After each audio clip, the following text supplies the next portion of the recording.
Hello, and welcome to this week's edition of Situational Awareness. I'm your host, Mark. I play Glebnor, and I'm joined, as always, by the Chaos Crew. Rich playing Theo. Hart playing Taluga. And Ryan playing everyone else.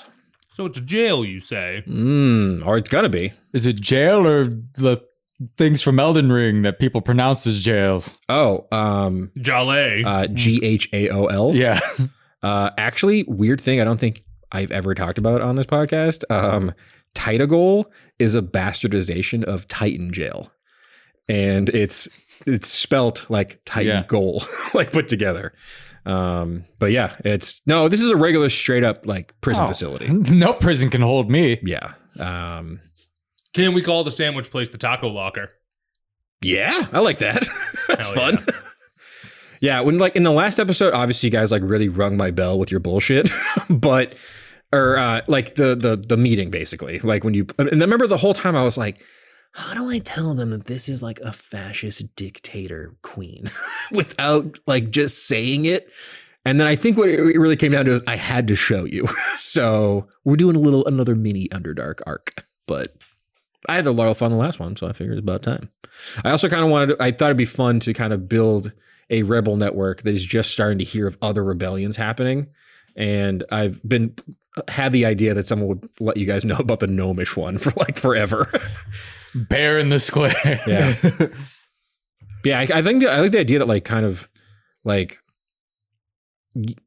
Theo has become this like symbol of rebellion, even though people don't know all of the lore behind him really. He brought the How wet. can they not? Yeah, he brought the wet. It's starting to like really pick up, but it's like you're starting to see like other people that are fighting against all these like monstrous demons and these dictators and churches and stuff. They're like, oh, like people are starting to finally like stand up. Bleebly's a symbol. Yeah.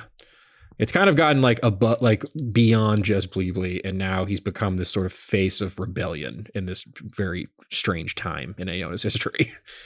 But yeah, fucking great episode, gang. We got to talk about fucking Theo, really. You mean Theo fucking? Yeah, we're going to talk about Theo fucking. I feel like no more roll has to be scarier in this game than rolling to see if you're good at sex. That must have been. I feel like that's more. He would have used a luck point. Yeah, that was rife for a luck point usage if it had gone south. But hey, man, the dice were here, and they let us know the boy can last, and he's very athletic. So Slanging. yeah. Also, this is like clearly I just want to seed Aeona with weird Theo children so I can have 9 months later. Yeah. I just think it'd be really cool if we ever get to do a second or third campaign, if you guys play some like maybe way down the line Descendants or something, that'd be kind of fun. Yeah. So if it feels like I'm slutting out Theo in this podcast in the next, 30 or 40 episodes, that's why. Not against you, Rich. I'm Hey, all careful, man. We don't want to turn into, what was it, Iceland or Greenland? How so? It's like the population's like, like very closely related to each other. Oh, yeah, that's true. That's true. We're a bunch of inbred kids. A lot of fun races in Aeona to, kind of spread her out. True. Yeah. As long as he just keeps doinking on different stuff. Yeah. I also just thought it'd be it just looked funny too, because like it hadn't occurred to me through most of the podcast yet, but it's like, why wouldn't like random people be throwing themselves at Theo? He's like a badass gunslinger. He dresses mad cool. He kills everything he like looks at wrong. Like that guy's getting laid. You know what I mean?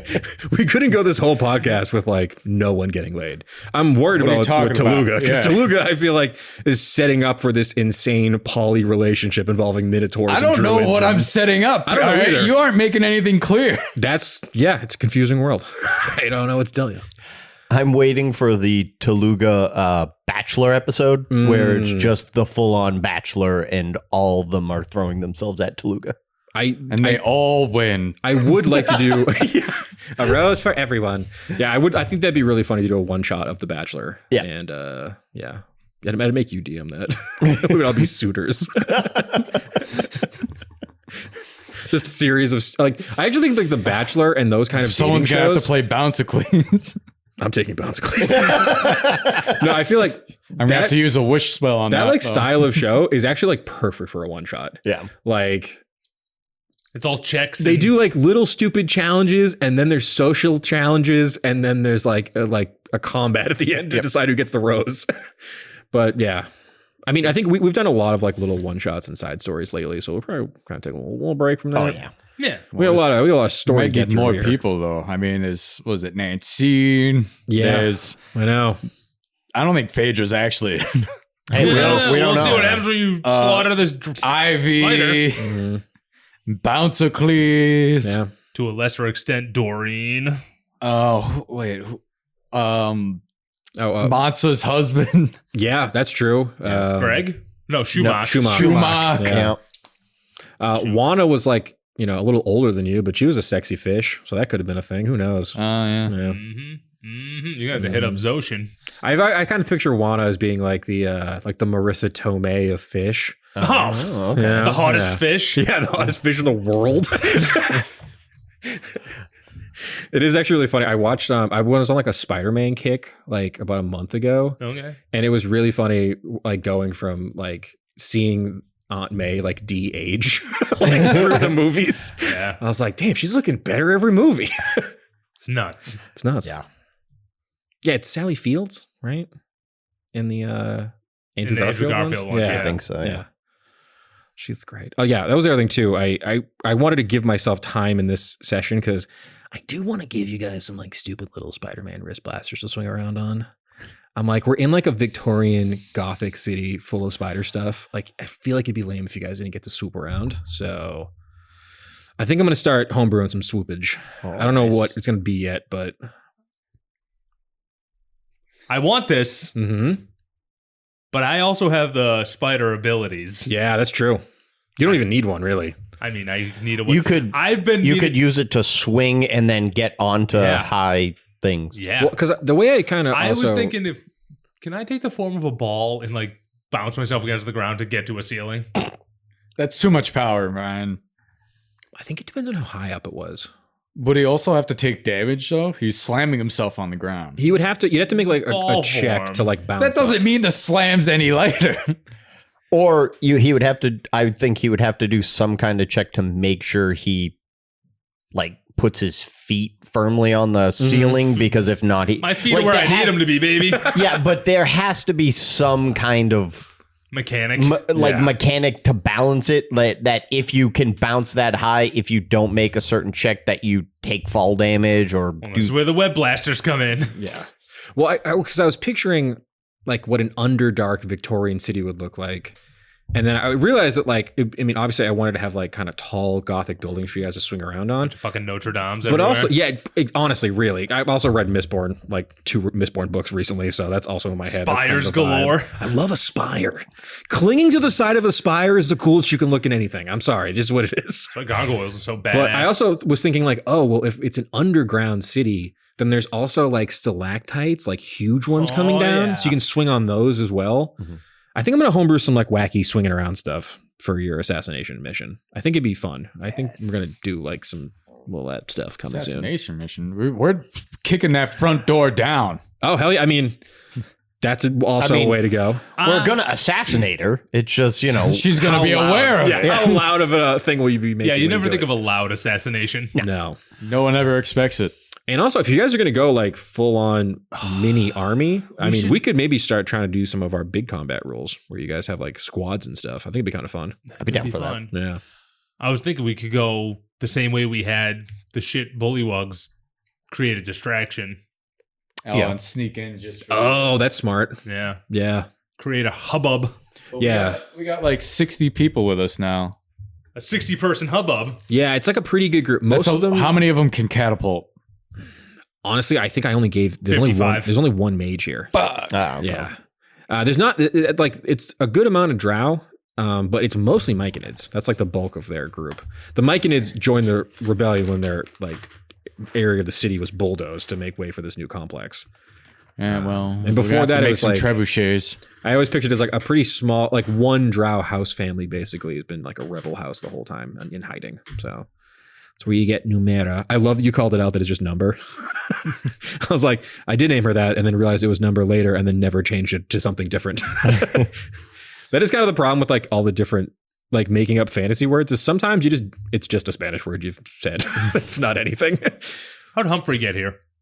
Oh, I had like a little fun backstory for Humphrey. I always pictured that Humphrey had been like captured by drow and then like dragged back to Manzobera and then escaped and like linked up with the rebels. I just wanted you guys to have Someone we could high five. Yeah. Also, I just like I'm obviously this podcast is so heavy on dwarves. I just fucking love dwarves. I love them everywhere. Iona, like most like fantasy worlds, it's like humans are the predominant race, and then there's elves and dwarves. In Iona, dwarves are the predominant race. Yeah. Like everything else, there's a lot less of. Who does Egg belong to? Egg. Myconid. Who doesn't Myconid. Isn't named because he liked he's a child. He's just a smaller Myconid. He's Toe's son. Oh, okay. In my head, that's that tracks. That's canon. We'll make that canon. He's from Toe's spore. Yeah. Yeah. Yeah. It actually makes a lot of sense. Yeah. Yeah. Because he's It's named funny 'cause Egg. you were right because like there are fungal networks of massive mushrooms. I know. The Drow Myconid community is not connected to the Myconid community over it. The other thing too, I don't think it hasn't come up because there hasn't been a reason to explain how these cities are connected, but there is like a massive maze of tunnels in between the Ebenden and Manzobera. That's like what kind of From the separates purple it. worms? Yeah. So I think that's actually in D&D lore. There is a like labyrinth in between the Manzoberanzan and whatever the Dwagar capital is. Grekelstug. Yeah. Yeah. Grekelstug. I love that name. So I mean, obviously Aeon is basically just like, you know, a goofy version of Forgotten Realms, essentially. Yeah. So I figured we'd take a little inspiration there. But yeah, there was one other thing that didn't come up that I thought would be fun, but the carriage took off way too quick in the last episode. Yeah, Tobble's just like in the road Yeah. somewhere. My boy Tarble. Yeah. Tobble. I miss Tobble. Yeah. So, I mean, I'm glad he didn't get caught up in everything because we don't know if he's good or bad, and if he was bad, then.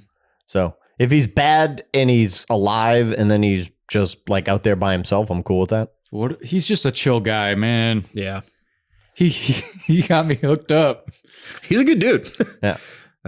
Yeah. I also like the big reveal that like Phaedra's like a triple agent. Like she's spying on the Spider Queen for the rebels, and she's spying on Mansa for the Spider Queen.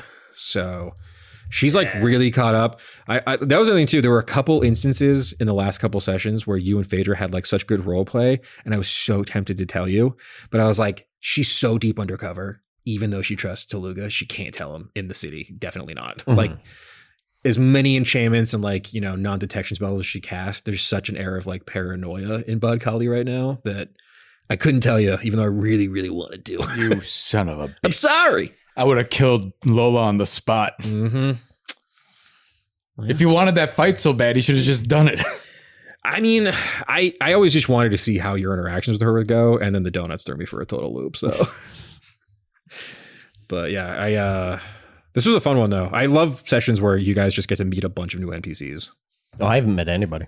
Yeah, you've been pretty busy. He met Kara pretty good. It was so funny because in the beginning of the session, I kept like slipping out of my fake, not French accent and just doing like vaguely British. And I was like, Ryan, you gotta lock the fuck in. Like the Drow are French. I'm like, not that French. Yeah. They're like, it's like French light. It's like a little, They're like a rebellion. it's kind of like Spanish almost, sort of. They're not Pierre Garçon. They're not, no. Sorry. But yeah, I'm really, really proud of you, Bleebly. You did so good in all your checks. Real quick, since Yarno got an earful, Yeah. he's safe and sound. ahead It of the sounds curve. like it. Well, from what you heard, it seems like he's on Gorepore riding through a sandstorm. So, Okay. yeah. Because if Yarno dies, I know. He's not going to die off screen.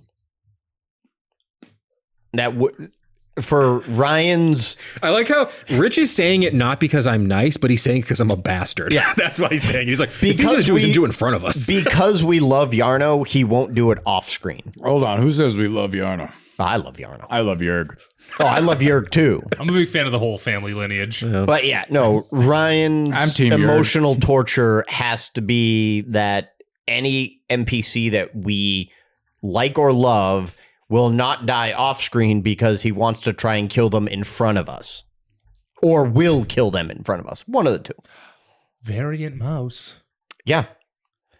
But that wasn't, we loved him, but wasn't a main like NPC character. Very Mouse is our best YouTube yes, fan, of course. 100%. I would like to apologize for killing you, Very Mouse. I feel like that is a dick move, but unfortunately, my friend, you were made to die in this world. So, yeah. I also just kind of I'm not going to lie, I wish there was like a better reason for it. But originally I was going to keep Variant Mouse alive and be the only survivor of the attack.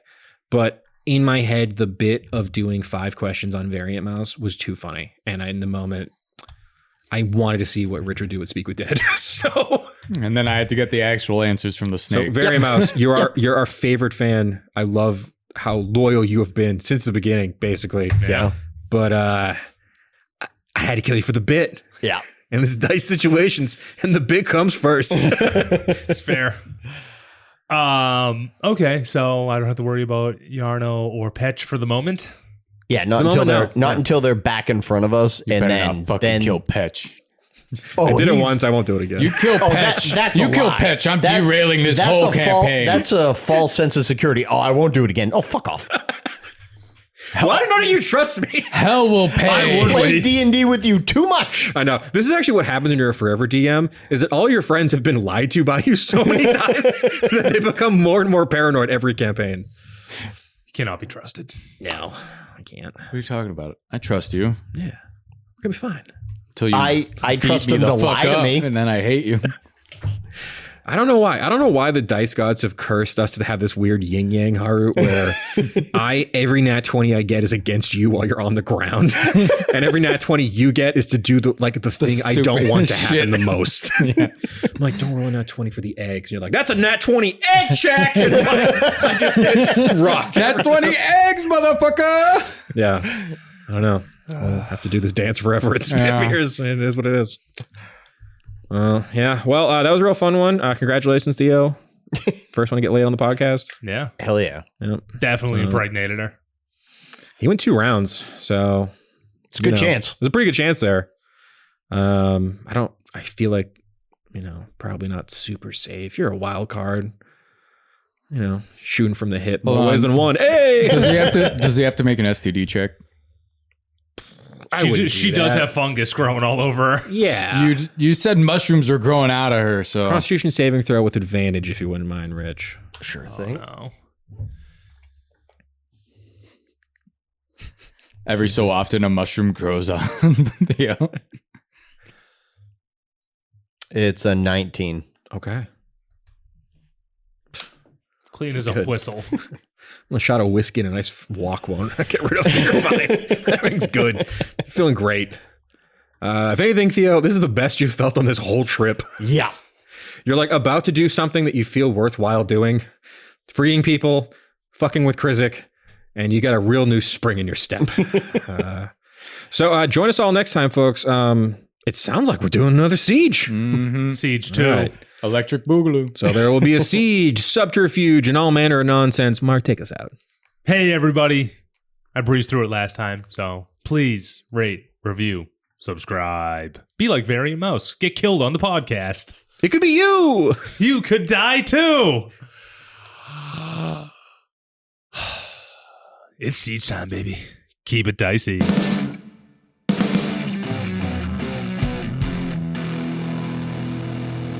This has been a Business Shark production.